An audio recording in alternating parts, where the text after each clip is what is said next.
1974년 인천 선화동에서 발생한 살인 사건입니다. 사건의 진범에 대해서 논란이 있었습니다. 조갑제의 저서 사형수 오희웅 이야기로 익히 알려진 사건입니다. 동시에 초동 수사, 사건 현장 보존이 얼마나 중요한지 반성하게 한 사건이자 물증 없이 정황 증거만으로 사람을 죽인 재판 살인의 대표적인 예시로 불리는 사건입니다.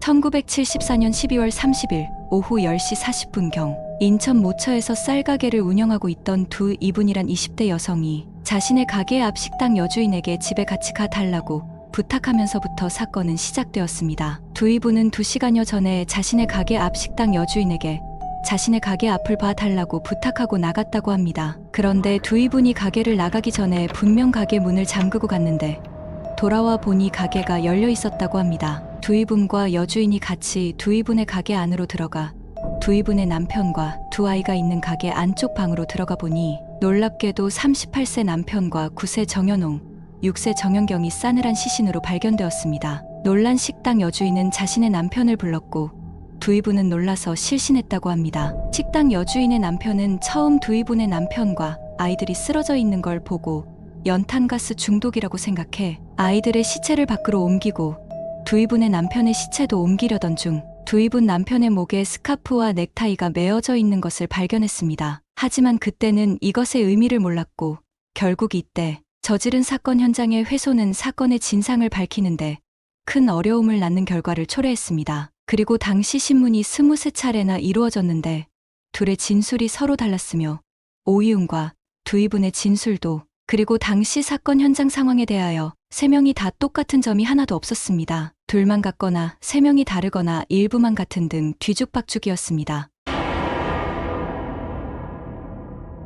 처음에는 신변을 비관한 남편이 아이들을 죽이고 자신도 자살한 사건이라고 여겼습니다. 두 이분의 진술에 의하면 남편은 어떤 사람에게 20만 원을 빌려줬다가 받지 못하는 사기를 당해 크게 상심했고 부인이 종교 집회에 나가서 부부간의 갈등도 커진 터에 일을 저질렀다는 것입니다. 경찰은 이웃들의 진술 등을 토대로 남편의 자살로 사건을 마무리 지으려고 했습니다. 그러나 변사 보고서가 검찰에 올라갔고 이를 검토하던 검사는 자살이라고 보기엔 석연치 않은 점들을 발견했습니다. 부검 결과 아이들의 목에서 노끈이 발견되어서 아이들은 노끈으로 살해당한 게 틀림없었으나 문제는 남편의 시신이었습니다. 남편의 시신에서는 얼굴에 손톱 자국이 나 있었고 목에는 조른 흔적과 더불어 칼로 목을 그은 흔적이 발견되었던 것입니다. 경찰은 이를 자살의 증거로 판단했으나 검사가 보기에는 굳이 아이들을 죽이고 자살할 거면 칼만 써도 될 것을 왜 목에 넥타이와 스카프를 두르고 있었다는 건지 이해할 수 없었던 것입니다. 게다가 죽은 남편의 얼굴에서 손톱 자국이 발견된 것도 이상한 일이었습니다. 이는 달리 보면 누군가에 의해 남편이 타살되었다는 것으로도 해석이 가능했다는 이야기입니다. 이에 검찰은 다시 사건을 면밀히 수사하기 시작했습니다. 탐문 수사 중 두 이분이 어떤 남성과 자주 만나는 것을 봤다는 동네 주민의 진술이 나오면서 사건의 전개는 급전환을 맞이하게 됩니다. 조사 결과 두 이분이 만났다는 남성은 두 이분이 종교 모임에서 알게 된 오희웅이란 사람으로 밝혀졌습니다. 오희웅과 두 이분은 경찰에 가서 조사를 받게 되었고 결국 두 사람은 범행을 시인했습니다. 오희웅과 두 이분은 종교 모임을 통해 알게 되었고 자주 만나면서 친분이 두터워졌습니다. 두 이분은 평소 남편에게 불만이 많던 차에 종교 모임에 나가면서부터 불화가 심해졌고 남편보다 상냥하고 친절한 오희웅에게 빠져들게 되었다고 합니다. 오희웅도 두 이분에게 마음이 끌리면서 둘은 불륜 관계에 이르게 되었습니다. 남편 정 씨와 당시 38세로 한쪽 다리가 불구였고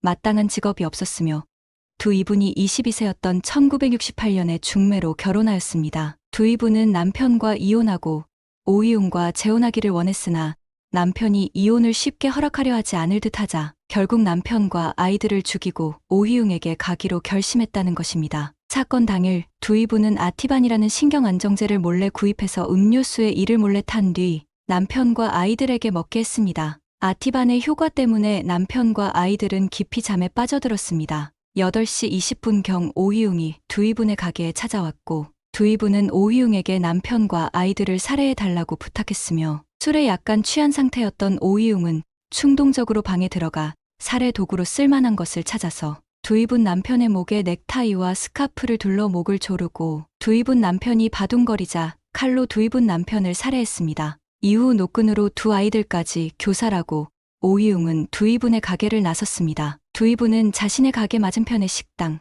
여주인에게 자신의 가게를 봐달라고 부탁한 뒤에 2시간여 정도 밖에 나갔다가 돌아와서 사건 현장을 발견하고 혼절한 척 연기를 해 사건을 위장하려고 했다고 합니다.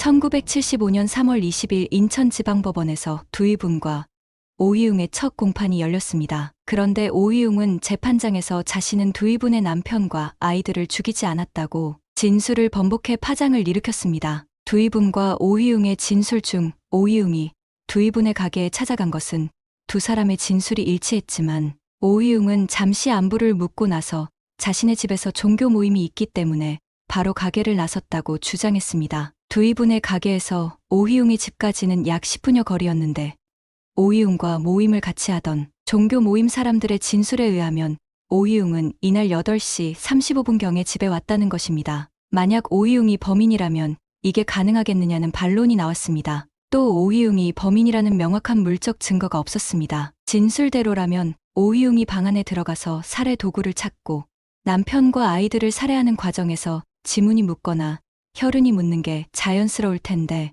오희웅에게서는 전혀 그런 흔적이 없었을 뿐더러 오희웅의 지문이나 흔적이 사건 현장에서 전혀 발견되지 않았다는 것입니다. 검찰은 오희웅의 직업상 장갑을 끼고 범행을 저질렀을 거라고 주장했으나 문제는 두이분의 남편의 얼굴에 남은 손톱 자국이었습니다. 만약 오희웅이 장갑을 끼고 범행을 했다면 두이분의 남편 얼굴에 손톱 자국이 남을 수 없게 됩니다. 사건 현장을 처음 발견한 식당 여주인은 두이분이 8시 40여 분경에 자신에게 찾아와서 뜬금없이 여기서 우리 가게가 잘 보이느냐고 물었고 자신의 가게를 봐달라고 부탁했으며 당시 두이분의 손에 핏자국이 있었다고 진술했습니다. 이 진술대로라면 범행은 오히려 두이분이 저질렀을 개연성이 더 커 보였습니다. 더욱이 사건 이전에 두이분의 남편이 20만 원을 사기당했다는 이야기도 두이분이 일부러 퍼뜨린 소문으로 드러났습니다. 두이분은 종교활동에 열심이라 이웃들과 소통이 별로 없었는데 사건이 일어나기 보름 전에 남편이 20만 원을 사기당했다고 말하고 다녔다는 것입니다. 참고로 지금 환산해보면 370만 원 가치의 돈입니다. 이로 미루어 보면 두이분은 사전에 치밀하게 범행을 준비했을 가능성이 커 보였습니다. 문제는 오희웅의 진술에 의하면 오희웅이 두이분의 가게를 찾아왔을 때 왜 종교 모임에 가지 않았냐고 묻자 두이분이 남편이 20만 원을 빌려준 사람이 오기로 해서 기다리고 있다고 대답했다는 것입니다. 만약 오희웅이 공범이라면 굳이 공범에게까지 있지도 않은 일을 거짓말하겠느냐는 지적이 나왔습니다. 더욱 이상한 것은 두이분이 그렇게 치밀하게 거짓 소문을 퍼뜨리고 아티반으로 남편과 아이들을 잠재우기까지 했다면서 정작 살해는 오희웅이 찾아오자 오희웅에게 부탁했고 오희웅은 충동적으로 사건을 저질렀다는 것입니다. 이는 상식적으로 생각할 때 이상하기 짝이 없어 보였습니다. 이러던 차에 두이분은 1975년 4월 29일 구치소 안에서 목을 메고 자살해버렸습니다. 두이분의 자살은 오희웅에게 불리하게 작용했습니다. 둘이 함께 범행을 저질러 놓고 오희웅이 혼자 빠져나가려고 하자 분함을 견디지 못해 자살한 게 아니냐는 이야기가 나왔던 것입니다. 결국 판사들도 두이분의 자살을 중요하게 판단했습니다. 1975년 7월 1일 결심 공판에서 재판부는 오희웅의 범행을 입증할 물적 증거가 없고 오직 진술뿐이라 진실성을 판단하기 어려우나 두이분이 자살까지 하면서 오희웅의 공범을 주장한 것을 거짓이라고 판단하기 힘들고 여성이 과연 세 사람을 살해할 수 있겠는가라는 의심이 든다는 이유로 오희웅이 범인인 것으로 판단된다고 하여 사형을 판결했습니다. 다만 재판부도 고민이 많았는지 오희웅이 고등법원에 항소하자 서울고법 재판부에게 잘 살펴달라고 당부했다고 합니다. 당시 교도관과 형무소장도 범인이 아닌 것 같다는 말을 할 정도로 잘못된 판결 같다는 말을 하였다고 합니다. 그러나 항소심에서도 상고심에서도 오희웅에 대한 판결은 뒤집어지지 않았습니다. 두이분의 자살이 결정적 증거가 그대로 유지되어서 1976년 2월 24일 대법원은 오희웅에게 상고, 기각 판결을 내렸습니다. 이는 오희웅의 사형이 확정되었다는 의미였습니다. 이런 사건이 2010년대 이후에 일어났다면 정황 증거를 강하게 인정하지 않는 경향으로 사형 판결을 내리지 않고 내리더라도 형 집행은 하지 않는 상태 등으로 보아 사형까지는 선고되지 않았을 가능성이 높습니다. 당시 정권은 서슬퍼런 군사 정권이었습니다. 당시에는 정황 증거도 증거로 인정하는 재판이 수차례 이뤄졌는데 이로 인해서 억울한 피해자들이 많이 생겨나기도 했습니다. 특히 공안 사건에서 이런 경향이 많이 나타났습니다. 이후 오희웅은 1979년 9월 13일을 기하여 사형이 집행되었으며 사형 집행 전까지도 무죄를 주장하며 자신의 혐의를 인정하지 않았고 만나는 사람마다 자신의 억울함을 호소했다고 합니다. 심지어 본래 자신이 믿던 종교를 버리고 개신교로 개종해 구치소 목사에게 세례까지 받았다고 합니다. 오희웅은 사형 집행 직전 다음과 같은 유언을 남겼습니다. 저는 절대로 죽이지 않았습니다. 저의 유언을 가족에게 꼭 전하여 제가 죽은 뒤에라도 누명을 벗도록 해주십시오. 여기 검사, 판사도 나와 있지만 저와 같이 억울하게 죽는 이가 없도록 해주십시오. 저는 기독교인으로 죽습니다. 천당 가게 해주십시오. 그리고 나를 거짓으로 고발해 나를 죽게 한 모든 사람들은 죽어 원혼이 되어서라도 반드시 복수할 것입니다. 어떻게 보면 언더도그마가 적용된 판결이기도 한데 구치소에서 자살한 공범 두이분에 대해 여자 혼자 3명을 살해하는 게 가능하겠냐며 오희웅의 범행으로 판결했다는 점이 무엇인가 의아한 생각이 드는 사건 같습니다. 재심 변호사로 유명한 박준영 변호사가 기록만 있으면 재심을 신청할 수 있을 것 같은 사건이라고 언급하며 오희웅 씨의 동생들이 현재 60대일 텐데 혹시 기록을 가지고 있다면 연락해달라고 언급하기도 했습니다. 시청해 주셔서 감사합니다.